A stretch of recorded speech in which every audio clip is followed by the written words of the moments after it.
This is eCoffee with Experts, where marketers and founders share what's actually working in SEO, AI, and digital growth. Grab your coffee and fuel your mind as we chat with top minds about their wins, struggles, and lessons you won't find in a blog post. Brought to you by Digital Web Solutions, we bring real talk to help you grow your business, one episode at a time. Let's get started. Welcome to another episode of eCoffee with Experts. I'm your host, Austin Willman, and I have with me today Rebecca Gross. She is a go-to-market and AI optimization specialist at Goodie. We're going to learn a lot more about what that means here in a second. Rebecca, welcome to eCoffee with Experts. Thanks so much, Austin. Looking forward to chatting with you today. Same. I mean, out of all the podcast guests that we could have had on the 2nd of January in 2026, I think you are the top pick in terms of SEOs and agency owners and marketers at brands. Tell us a little bit about what Goodie does and what your role is as a go-to-market and AI optimization specialist. Yeah, for sure. So Goodie is an AI optimization and visibility platform. It's end to end. So starting from how you're positioning to what you kind of should be doing to improve your visibility is everything within Goodie. My role is, bringing the product to market. So as a SaaS platform in that, AI visibility space, there's a lot of growing pieces. So I have to be on top of the industry as a whole, really knowing kind of as things change, where we need to be fitting in and how to kind of help our customers improve their visibility. So I work on that go-to-market piece, but I also work directly with customers. So that means I'm really in the trenches working on improving visibility across the board, no matter kind of the industry. We work with enterprise clients, smaller clients, really just kind of a broad group because visibility matters to everyone. And really, it's that space that isn't coming, it is here. So it's that time for everyone to really check in and improve their visibility. So that's what Goodie and I can do for you. Yeah. I was just having a conversation with a gentleman earlier today, and he was saying a small percentage of their traffic to the website comes from ChatGPT, but a large percentage, I think he said like 30% of their conversions come from LLMs. Is that a trend that you're seeing kind of all across the board? Absolutely. Conversions are huge when it comes from LLMs. I mean, that's why it's really important to know kind of what metrics actually matter and what you should be tracking. Because if you're looking for sessions, impressions, you're really missing a huge piece because visibility is what matters. So you need to know kind of what you're keeping an eye out for, who the customers are. Also, you have to think about what platform. Right? ChatGPT is completely different from Perplexity, Gemini, AI Overview. All of those pieces matter and really need to kind of be a part of what you're doing and keeping an eye on because otherwise you're going to be missing out and you're really going to be kind of behind the times because like I said, we're already here. So something to for sure be looking at and tracking. When you say visibility on LLMs, you're not encompassing AI overviews, or are you? What's the difference there? And like, are there any strategy differences? Not to take up the entire podcast, because I'm sure, we could go into nuance for days, but yeah, what's the difference? Definitely. Definitely. I can talk about this and nerd out on the differences, similarities forever. AI overview is really that kind of quick information, that snippet that matters. So you need to know that your information is parsable by an LLM. It can take out kind of what matters quickly, right? Whereas ChatGPT is a mixture. So it has that visibility aspect. So is your brand showing up in the answer? Is your brand showing up as a citation? How you're showing up really matters. So you're going to want a different strategy. You can't create that kind of blanket overall piece that works. And we're seeing that shift kind of happen. We've always kind of recommended it with our studies that have come out because we've done a lot on this. But in this past, month, we've seen how much that actually matters because not only does each platform treat it differently, is they're also adapting differently. So what that means is ChatGPT is starting to concentrate citation. What that means is those high authority pieces matter more than ever before. So there's less of a citation share. So if you're not showing up in those initial citations, you're not going to be showing up at all. And then AI overview, also the same thing, right? They're taking snippets from the same kind of websites and really showing that to, users, and users aren't necessarily clicking through. They want that piece of information right there. They're not necessarily going to your site because they want, a summary. So that's why it's kind of different between the two, and you can't think of it the same. Yeah, and there are strategies that go down each of these rabbit holes. Earlier in our brief conversation here, you were talking about metrics and like impressions in the traditional or historical sense, are kind of seen as vanity metrics now because they're not adding to the bottom line. What sort of metrics are you looking for?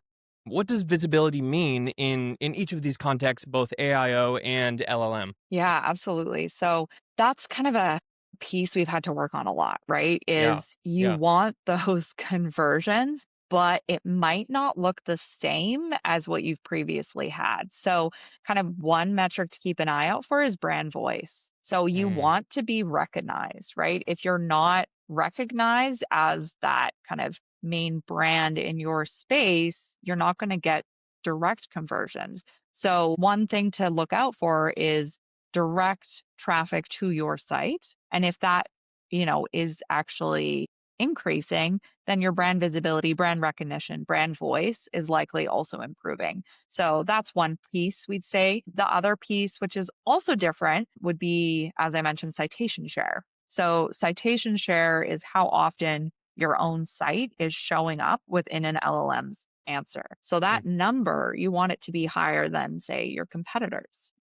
mm, Comparison is also more important than ever. You want to be comparing yourself to the competitors in your space and not just looking at, like you said, those vanity metrics, because it doesn't matter, right? If you have a high number, if you are lower than your competitors, you want to be recognized. So, really, that like creating an even playing field is by looking at how your competitors are doing and how you can do better than them, essentially. mm. Yeah, I mean, competitive analysis is kind of one of the first steps if you're looking for, launching a new product, going to market with a new service, or, even just putting together a new business. Like you want to see what others are doing. How do you, I guess, maybe there's not a clear answer to this, but how do you measure like that number? You want a high number, but you want it higher than your competitors is more important. Like, are you talking about citations for like specific prompts, or like, how do you measure, I guess, brand recognition and dominance in a niche or in a topic, or, where are we going with that? Yeah, for sure. So Goody breaks down using prompts as well as topics. So Mm, what that means is you're able to track how you're doing in your specific space and industry based on hmm kind of what matters to you from a business perspective. So that's the other thing, is you always have to align everything that you're doing to a business perspective, because if you're tracking things that you're not really caring about, like that's mm, great that you have a high visibility in this one topic, but it really, is it driving anything? So that's kind of the one piece to start with. And then when I say you want to be doing better than your competitors, that would be, again, that citation number. And we do that through large scale prompting. That's kind of the best way to look at it. okay. I'm just making some notes for myself here, right? Because there's a lot to capture. Okay, For so we're sure. looking at prompting, we're looking at citations. I guess, is there something that you're seeing? I know that Goody mostly works with brands, but I would say about half of our audience are agencies. And it's funny, maybe there's a little bit of a background story to give us context about how Goody was incubated within an agency. And, what was before we go on to that next question, what was the problem that No Good was trying to solve that gave birth to? Yeah, for sure. So, our CEO has been talking about kind of AI visibility before it was, a trend. Cool. He was really talking about how the space is changing and wanted to solve a problem of that, decrease in clicks, moving to a zero click world, and how Hmm. that's impacting traffic and, your company as a whole, decreasing revenue based on that change to zero click. So Goody was created inside the agency No Good, incubated in the company. So it's essentially a platform created by marketers for brands, marketers, whomever kind of needs AI visibility, which really should be across the board. Everyone, right?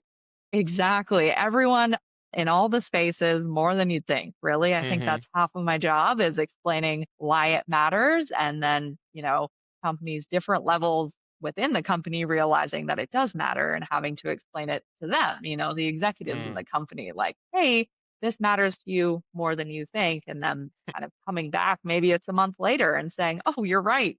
It does matter. But essentially, that's kind of how Goodie came to be. It was really, there wasn't a place to track visibility, that new kind of, that I've been talking about.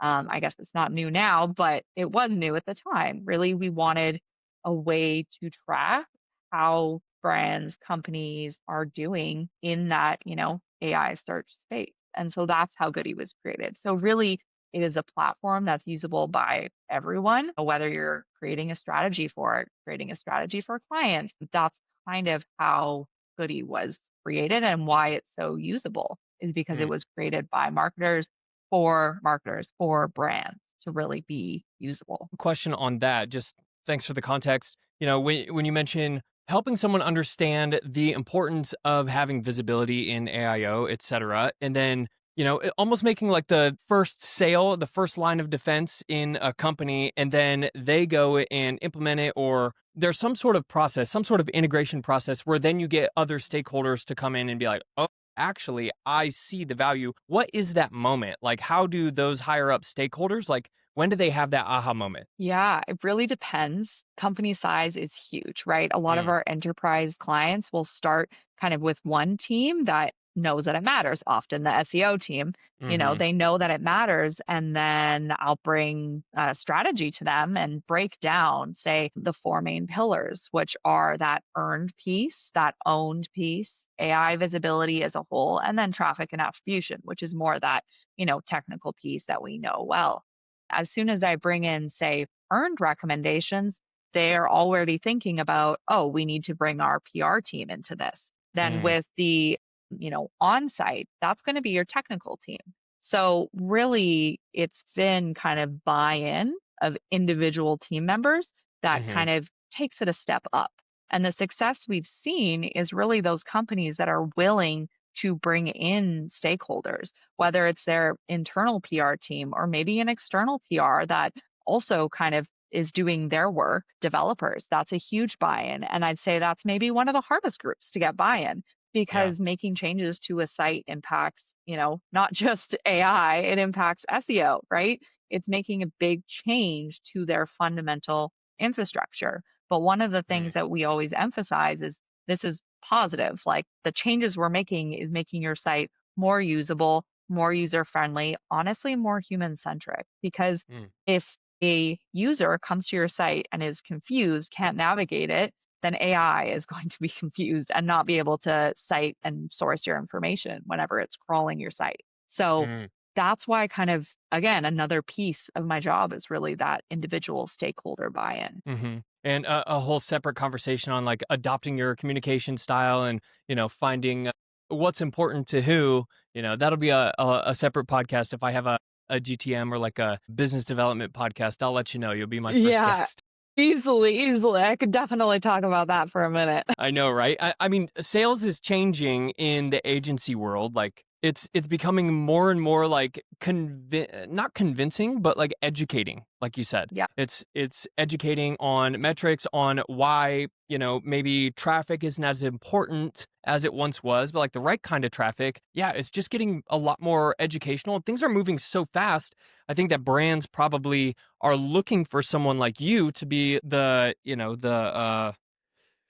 cornerstone or like the keystone that can help them understand. You're like the portal into this new world, and they're probably relying on you for a lot of that cutting edge stuff. Other than your own, I mean, in your own research, because you write a lot on the Goodie website, you do a lot of research. How do you come about this research? What are your primary sources? Yeah. So I always try and go directly to the companies. I'll look at kind of any developer releases. I'll Mm. look really at what research they're putting out. And the most difficult thing is that a lot of companies took a step back and they started releasing less data, less Mm. information because, OpenAI realized, oh, Google is paying attention to us more than Mm. they expected, right? They thought they were coming in, they were excited, we're the first, mover, we're really bringing this out.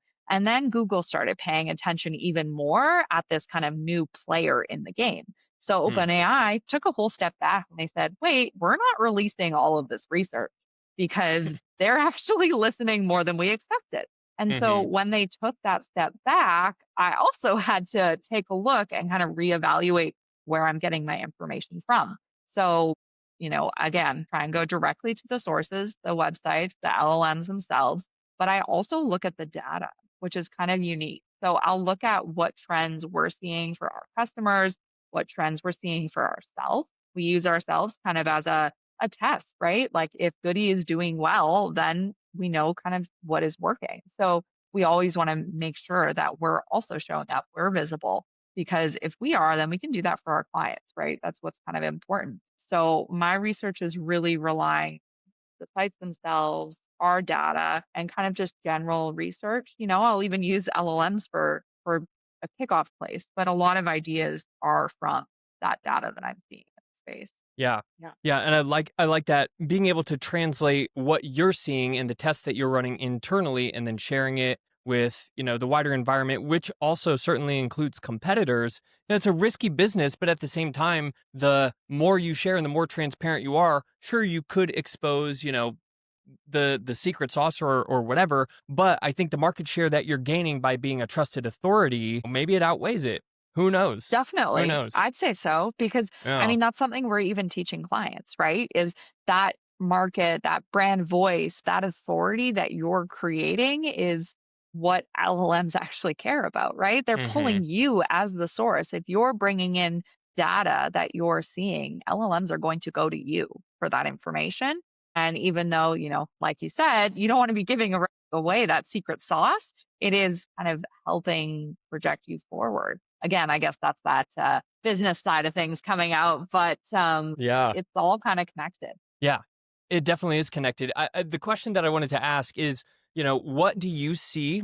And maybe there is no answer to this. You can be the judge of that. But like, what do you see in agencies that are rapidly growing and like attaching to this new world? What do you see as the difference that those fast growing agencies are implementing that the slower growth ones are not? The slower growth ones are seeing this as a trend. They're kind of Mm, wanting to do the same thing with slight adaptations because I think most people realize that, this is a space that's moving, but we still see that kind of mentality that it's a trend that, people are going to LLMs because it's convenient, but they're going to go back to Google.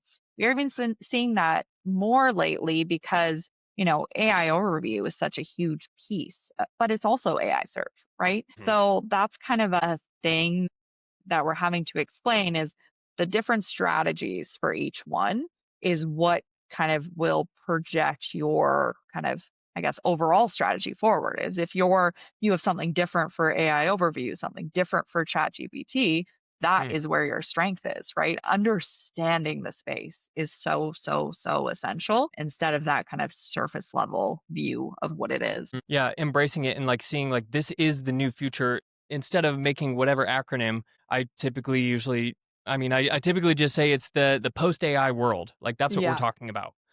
Maybe you could tell me a little bit. What are some of the strategies that differ? Like, what should we really focus on if we are an agency or a brand that says like, hey, we want to get into AEO, we want to make sure that we're staying up to date with the trends. However, realistically, we still have to deal with the budget constraints, our resource constraints. We only have, 10 people on staff and 5 of them are SEOs, the other 4 are admin, and then there's a CEO. Where should we optimize if we want to show up in both LLMs and AI overviews? Yeah, on site. Honestly, working Hmm. on your website, your content, quality of content is so important. That's not necessarily going to move the needle always with AI visibility, but it's going to move your citation number up, right? The Mm, quality of your content is so, so important because it increases your authority as a brand, right? So, one place to focus on really is your site, the content you're creating to make sure it's optimized. AI overview, you want to have FAQs, you want short bullet points. It's really having that information that's direct and easy to pick out. And then ChatGPT is really looking at that kind of authority source. So you want your whole website to be very easily parsable. And if it's not crawlable, then you're completely missing out. right? Mm, So ChatGPT might not even always include you as a citation, but it's using your like your site as information. mm, So you could be listed on a list and actually not show up in any of the links that are there. And the reason is because you're an authority and it's using your data to train the system that you kind of know what you're talking about. It may hmm, seem a little scary because it's not, we don't have that visibility necessarily and what kind of information is taken, but we do know that if you are tracking your visibility, looking at, you know, different topics that matter to you, you'll know if you're showing up in the right way or not. And you can hmm. really pick out what information is coming out and where it's coming out from and adding things in like on your blogs, adding an HTML table at the top. We've seen that increased visibility. Again, not necessarily citation numbers, but it is increasing visibility because it's showing that you have like quality information on your site. So it's really kind of that first step. My first recommendation is always to look at your site and see the success of your site and see, can an LLM pick out information that actually matters. So that's kind of where I'd say starting is essential. Yeah, yeah. I love the on-site. And you mentioned, did you just say an HTML table of contents at the top? Not necessarily a table of contents, Okay. but it's really just like a breakdown. I guess it could be. It really depends. Like if you are a direct to consumer brand, you want to break down your products. It could be at the top of the table, it could be on a category page at the bottom. That Mm, is a really great way for LLMs to crawl that page and find direct information and answer user questions from that table. So it's mm, kind of instead of having things broken down, it can just go, okay, straight there. That's where I've got the information. So we've seen mhm. increases in visibility just by adding that in, even at the bottom of a category page. Interesting. So we have the on-site. We want to make sure our content is parsable and it's providing value, right? You have the FAQs, like you said, and almost like a question answer type of format. I mean, it seems like that would be almost too manipulative. Like it's pretty clear what you're trying to do. Is there sort of a balance between, let's say, art and science in showing up, Yeah. or is it just kind of like, play to the algorithms and that's all that matters? Okay, definitely don't just play to the algorithm. I think that that is maybe one of the biggest mistakes we've seen because Okay. initially that's going to help. It is. It is helping at the moment, but Mhm. LLMs, since they're adapting so quickly, they're going to be looking for these sort of things and start filtering them out, right? We've seen Mm, sites that have low authority start showing up in LLMs initially. That was really where they were going. If there was a lot of content, easy to pick up, they were taking that. But now they're moving away to sites that actually are answering user questions in really a human way, right? It's really mm, making sure that the information you have is valuable to the reader because LLMs are really picking up on that, right? If there isn't value there, they're not going to cite your content. That's mm, why kind of the second piece we recommend is optimizing content you have instead of pumping out content constantly. So really optimizing and making sure it's fresh, to date, really kind of usable information based on kind of whatever you've written on that's kind of current is mhm. maybe more important, I'd say. One way to also balance it is FAQs. That's kind of where you can get that AI overview piece. I'd say that's a good focus, but really human centered. It sounds simple, but that's Yeah, really what your content should be. Yeah. yeah. Simple, not easy, right? I'm curious, these some of these fast, hacks, I guess. Some would call them maybe black hat. There are strategies, black hat strategies that were able to dupe algorithms 20 years ago that are showing back up. We can all think of the examples of those, but I'm curious, how do I know that I'm making the right play in the long term, even if the metrics aren't showing up? Like, for example, maybe I'm writing great content, but I'm not getting the citations, but the algorithm is using my site, like you said, to train it on what high quality human content sounds like. How do I know that I'm on the right path in the future and I will be rewarded, hopefully, in the future, so I don't make the short-term black hat decisions to try and get the vanity metrics so I can show my, investors or my C-suite? How do I do this? Yeah, so that's definitely tracking over time. I know that's probably not, always what you want to hear because we often want things kind of immediate. We want that, a week, 2 weeks. We want those results, but it is over Yeah. time. Tracking kind of how things change and keeping an eye on, again, it's kind of a broad sounding metric, but it is kind of the one is that visibility. What Mm, is your AI visibility score compared to your competitors? I mm, wanted to also add your competitors based on what's showing up in the LLMs. So we'll get, brands coming in mm, and say, hey, these are our top competitors. We'll look at what the results are and realize, no, you need to rethink the competitors that you think you have because these mm, are the ones that LLMs are actually looking at. They're the ones that they actually are prioritizing. So we'll kind of adjust and shift strategy depending on, what is actually showing up within the LLMs. And again, it's a mind shift. Like it's a shift in mindset because it's different from, the way things were kind of previously done is, they've done their competitor analysis. These are the ones they've come out with. The ones, maybe they're approved, maybe they're not, but having to add in these additional ones that maybe their site aren't quite as strong as they thought. Maybe they're mm, focusing on something different, but they're the ones LLMs are bringing up. So kind of that shift is really, Mhm. And I also wanted to add, like, everything to do with the black hat kind of strategy, that is going to be filtered out. That's kind of where I see things going is, we saw it filtered out initially, it was not successful, and then it came back because, AI search is new and that tends to happen with trends. But the way things are kind of going now is that's going to be filtered out and, content that isn't high quality, that is just pumped out quickly, that is also going to be filtered out and not used as authority. And we're already seeing that, especially with ChatGPT's shift. That's kind of the biggest piece that I'd say 2026 has to look forward to.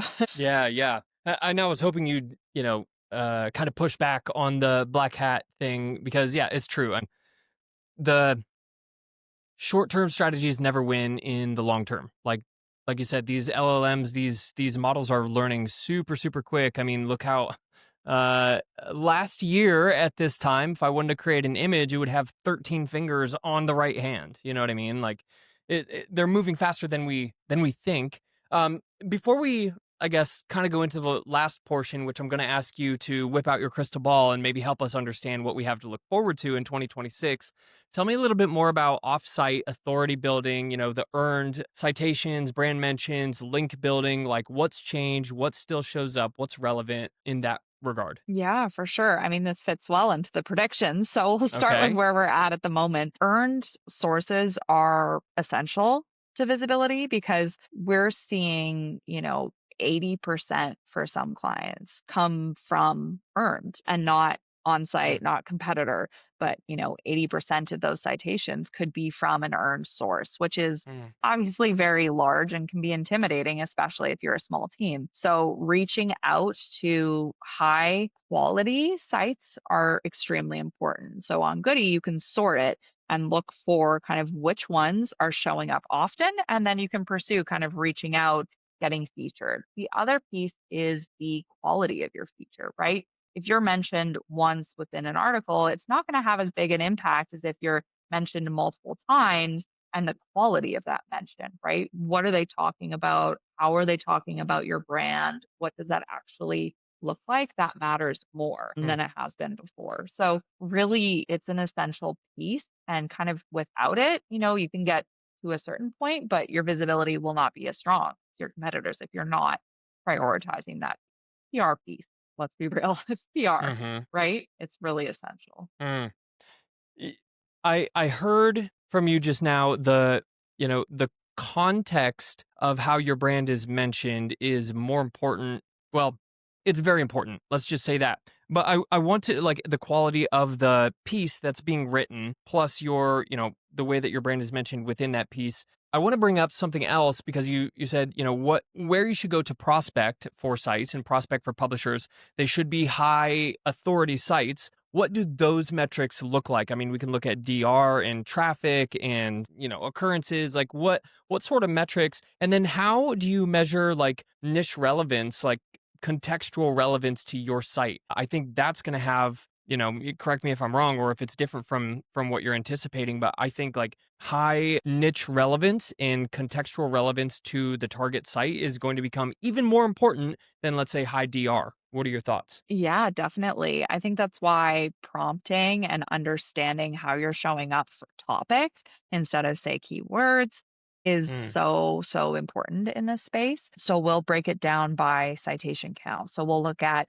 which, which companies, which sites are showing up often. And if they're showing up, then those are the ones you kind of want to be pursuing. If you have zero brand mentions, that's not great. That's kind of a piece where you want to start, targeting to increase your number of mentions within that piece. So if you're wanting to look at specific niches, then that would be, again, breaking down that topic, looking at the prompts that fit under that broader topic, and seeing kind of where you should pursue based on the number of citations from individual sources. So it's really breaking it down piece by piece and looking at kind of what matters from a high intent standpoint, and kind of creating your strategy around. Yeah, topic clusters are the new keywords, I Yes. think. Yeah, Yeah. definitely, definitely. Yeah. And quality of prompts is so important. And the Hmm. type of prompts, right? You want to be not just informational, you want to be looking at commercial prompting, right? Because visibility is so different. Looking at those two pieces, you almost have to break it down because different metrics matter for informational prompting versus commercial prompting. So breaking that down is also an important piece. We always try and explain that to clients to make sure that they understand kind of why we're doing that and what it looks like for their overall kind of score and success. Yeah. That's what I wanted to know too is, are we leaning more into, I mean, how does understanding this, using something like Goodie, how do we shift our content strategy? Is it more heavily focused on the commercial, topic clusters because we have high quality prompts that are, are surfacing those, and like do we just not get rid of, but like do we lean back from top of funnel content and lean more into the commercial, or how does that affect strategy? Here's the great thing. It depends. I Mhm. know that answer is never You're that the worst. satisfying, but it is true. It Yeah. really does depend, right? Where is your priority? Do you want people coming to your site, or does visibility and being that brand voice, that authority in the space matter, right? That would be you are not necessarily mentioned in a list, but you have a high citation number. So your visibility might, be different than if you're Mm, doing commercial. Commercial, you want to be showing up as on a list. You want to be number one, this company is recommended because, but with that informational piece, you want to be the site where information is collected from the LLMs. So mm, that's why I say it depends, because it's all about business goals and all mhm, about kind of what everyone in your company cares about. mm. So that's that, broad answer, but it Yeah. really fits. Yeah, it does. It always depends, and I can appreciate you, not just giving a straight up answer, but like you have to do this, like this is the way. Like, what fun would that be? We wouldn't even have a podcast if there was just one answer for everything. Exactly, exactly. And I mean, everyone is going to think like if you really give that one answer, like if you do this, you will be successful. Let's be real, Mm, we're not being honest about our space where we yeah. work, right? So I think that that's why it's really important to understand that priorities shift, especially depending on business needs. Every business kind of is different, and I think that's why a customizable approach is so important. Cookie cutter is just not the way to go with our space, and LLMs definitely pick out when things are cookie cutter. So important to understand for sure. Yeah. Yeah. I love it. Rebecca Gross, thank you for being here. Can we find you on LinkedIn? Well, I know we'll put your LinkedIn. We'll have highgoody.com and nogood.io in the show notes here. Is there anywhere else where we can find you? Do you have any talks coming up? Where can Those we are the best connect? places. Those are the best places to connect with me for sure on LinkedIn. Feel free to reach out. Happy to nerd out on this space some more and see where the everything's going in the new year. Awesome. Rebecca, Great. thank you for being here. Thank you.